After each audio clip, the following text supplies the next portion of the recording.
guddaa qabdu anatu nama malee isin naaf gammaddeerti. Wallahi isini namoonni warra isaa bakka lama amma nagaa eeggatu argee murteessuun dha. Waan namichi guddaa ta'e maan ta'u.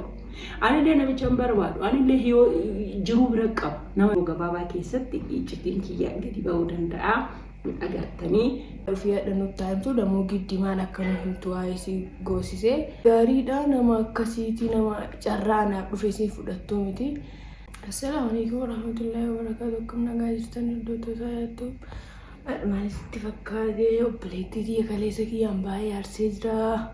Sirrii aarteerti wallaahi viidiyoo isaa illee garuu gisee isaan hojjetanillee argine. Biraanki jedhanii baay'ee aarsanii ni jiranii. Viidiyoo isaa yoo ilaalu dammoo baay'ee aarteerti. Meesiin waan akkas godhaniif hin beeku wallaahi baay'ee rifadhe akkamitti akkana. Isiin garuu nama waa akkasii yaaduu miti. Anarra isiin nama waa akkasii yaaduu miti. Wallahi isin gammachuu akkasitti ana nama dhufe namarraa fudhatullee miti. Isinuu argitanii obboleettii akkanaa qabdaa jabeeffadhu naan jedhaa turtanii. Dammoo kiyya wallahi waan isin yaanne waan isin qubaan qabne irratti hojjete anis baay'ee aareen jira. Wallahi hordoftoota keenya yaaddu dammoo nama akkasiiti amma isin waamaa garuu hordoftoota keenya isin heerumii horoon jettanii isin heerumuu dhabdeetillee miti. Dammoo barnoota kana erga jalqabdee galmaan geettee bakka tokko gahuudhaaf malee nama itti heerumtu dhabdee yookaan dhabdeeti miti. Garuu kiyyaan piraankii jedhee irratti hojjete isinillee argitanii wallahi isin baay'ee rifattee aartee. Dammoo viidiyoo salaaluun yoo hagam akkanatti hojjetan akkam akkana isinirra hojjetamedhe mee waa'ee yaadu abbaa caalaa oonummaan tokko haati namaatu nama deettee miti. Waa hundaanuu namaan cinqamtii miti. Waa hundaan yoo ati argatte siin cinqamtii waati abdisi. Hordoftoota illee anatti illee nim ta'edheeni hayaat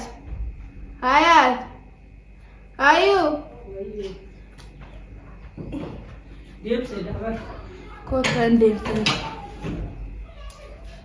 maal jitaate maali maafratiin jiru maal ta'e jira badeera se'e wallahi maal quutti jirta kaatanii deemudha.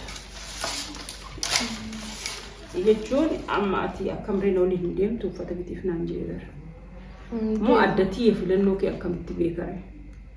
Deemu amma kooma keessan deemnanii laaltanii dhuftanii booda gisee biraa ni bitadha waan ta'eef mee amma hordoftoota salaama jedha.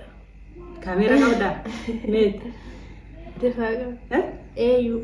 Narabaakish. Osoo argin jedha bakka hordoftoota keenya. Uummata gaarii. Wallahi. Bela soda. Wallah samaaji wallah. Assalamu alaykum warahmatullahi wabarakatuh. Bakka isin kaamera kaa'attelle beekaa hin jiru garuu akkanumaan salaama jedhii waan naan jetteef bicha salaam isiniin jedhaa jira.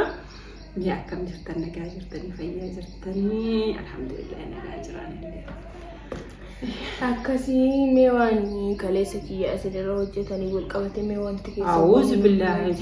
Jechuun naan illee kiyya waan hin taane irratti hojjete arra'an waan obboleettii tiyyatti hinaafu hin qabu ugama kaameeraa waan keetteetiin hin jiraatu ta'e ani shi maal ta'eetiin hin jira wanni hinaafsisu maaliin jechuudha obboleettii tiyya isiin daa'imaa isii tanaa jajjabeessee yoo waan ta'u ta'ee laalee fi bakka bu'eetiin ani isii akka kiyyaa ol laalee isii laaluu qaba malee isii alhamdulillah rabbil alamin qooda rabbiiti rabbirraa ufteeti maafi daddafteef maal turte wanta biraati naaje ana yeroo tokko wallahi thank you so much jechuun hordoftoonni kiyya baay'ee waan jabjabna barreessanii beektan ati maaliif asirratti baatee fataa jetteetiniinu namni si laallata yookiin ati maa fuula kee haguuggitaa jettanii indooma mucattii takka keessanuu barreesse ishii waan kana ta'eef ani kan haguugga'uufi ani konfidaansii abaafii miti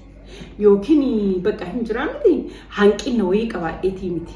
Alhamdulillah rabbil alamin full exentin يلا الحمد لله رب العالمين ربي قد قالني حاجة وحاجة كان جايهم الحمد لله وربنا ما كان أنتم شكرني مديري وان ربنا ما كان الحمد لله رب العالمين ميما ربيتي وانت إيه الحمد لله رب العالمين رما شكرني أما أني جيكم تواتي بيلوفتي سو أتكوفت سيف جيكم تيمتي إيه أنا أوف بيك إلى نامي متي نما كان نمتي هاتو مانتي يا كان جيكم تو بربادو because أنا أوف بيك ani of beeka waan ta'eef jechuudha waan na fayyadu waan na fayyadu anaa qalamii hagana arge isaa anaa barumsa fagoo sadarkaa dheeraa kana deeme isaa daa'imnu yeroo kana keessa waan isa baaftu hin beekti. So akkam isin fakkaate yeroo qabaa nama qabaa waan nama qabuu fi ani gugula'uuf illee kan sirriitti hin mul'anneef illee maaliif namni sun na taazabaa maal barbaaddi dalagaa kana akka dalagu na hayyamaa garuu jechuun yoo an olii gadi aaktii biraa waan biraa qalamii adda addaa godheetiniin fuuldura namaatti tonnoo jechuu barbaade meebii keessi isaa haga namara hayyamuu abuu danda'a. So kanaaf jecha of qaba beektanii of qaba. Ani gaafa akkuma buleetti bishaan dhiqadhee onnoo seenutu jira. Ani santu baay'ataa maaliif jechuun namni kun filadhee na filatee naa taati jedhee si naa ta'a jedheeni amma immoo ani miidiyaa irratti aaktii biraa mul'isuun immoo sheemii amiiree namatti agama namni adaba qabaatuu qaba. Namni of qaqqabuun waan gaarii waan jiru. Jechuun isaa waliin odoo ta'ee isa waliin gadi ba'eetini akka fe'eetti ba'ee akka fe'ee wannoo akka fe'ee bareedee akka fe'eetti mul'ate namatti tola. Garuu isaa alammoo honnoo jedhee isaa argite maayindiin isaa maal fiilii akka godhu tilmaamuun nama dhibu. So kanaafi malee wanta biraa rakkinna biraa hanqinna biraa qabaa'eeti miti kiyyaan baay'ee na aarsee ani kiyyaa hin kabaja hin jaaladha iddoo guddaa qabaa fi garuu na aarsee ani daa'imatti yoo ta'e ani daa'imatti miskiina xiqqishuu nama umriin isii 5 hin gahin irraayi ani daa'imatti odoo barattee sadarkaa angayii kana geettee barbaada malee akka isiin indoom yeroo kanaan wanna akkanaa kana ana yaada kiyya sammuu kiyya keessaa hin jiru eega jedhanii mee ana maatiin afaanitti na hin qabati. Ana afaanitti hin qabatin isitu akkana go akkanaan hin jenne akkana dhabaarree haqa maatii nurraa qabu hin beektan haqa guddaa nurraa qaba maatiin keenya jechuun haqa guddaa an amma hoo kana godhete hin jedhe sodaadheeti malee ani akka kiyyaatitti jedhe akka isin heerumtu fi'ita kan qabu dhugaa rabbi isinitti jechuun daa'ima maal gooti ganaa mana diidamootaa keessa haaseentu mana diidamootaa keessa haaseentu maal gooti homta akka wanni isin gootu tokko hin jiru. Jechuun mana diidamootaa keessa haaseentu ihee maayii ani akkamitti afaan hin qabu kiyyaan immoo akka argitan nama uufta. Innaa kanaaf malee ani mucattii faga nama raabdi amma hin deebi'an jedhan uffata bitiif naan jedhe indoo wallollee kaleessa wannan taanarra waraabeetini wallolle malee biraan ga'ee wannan taanarra hojjeteetini wallolle malee uffata bitee fitiriin haa'ee tsadaa jettee haa mul'attu rakkoo hin qabu. Garuu jechuun beekamu wanni kun ana baay'ee natti ulfaataa irramichi guddaa hin argine immoo murteessuu danda'u odoodhaan. Waggoota dhabaata adeemu maal godhan? Waggaa sadiin boodatti ta'uu taa'u. Wallahi hin beekan sana waggaa sadii ga'ee murteessa. Adoo sadii bira qaba. Namni turuu qopheeffate qaba. An barumsa amma yoo kana galaajeetii yoo eebbifamee ta'e xumureen booda duburu. Indee iccitiin yeroo gabaabaatti gad isin baasa. Naa kana jedhee thank you so much. Miyaasa irraa waan ati irraa eegaltillee hin beeku wallahi. Bakka miyaasa hin jiru. Waan ati irraa eegaltillee hin beeku mee ati waa'ee namicha sanii waan argiteerraa mee isaanitti isaan baay'ee aaranii jiran. Hordoftoonni keenya komentii waan dubbistu ta'e baay'ee aaranii jiran. Baay'ee aaran. Himime waan irraa argiteerraa. Ana baay'ee onni hin jiru fedhuma wanti onni hin jiru fedhu garuu komentii illee ittiin heerumin jedhaa turanii miti. Ittiin heerumin jaanii. Maal sirriidhaan bakkaan barbaadu kan namicha. Kiyyallee viidiyoo kaleessan caqaftee viidiyoo kaleessan hoo jedhadhaas kiyyallee waan garuu abaaran. Amma abaarsee yaa sirriidha. Ammaatii sodaadhee jira.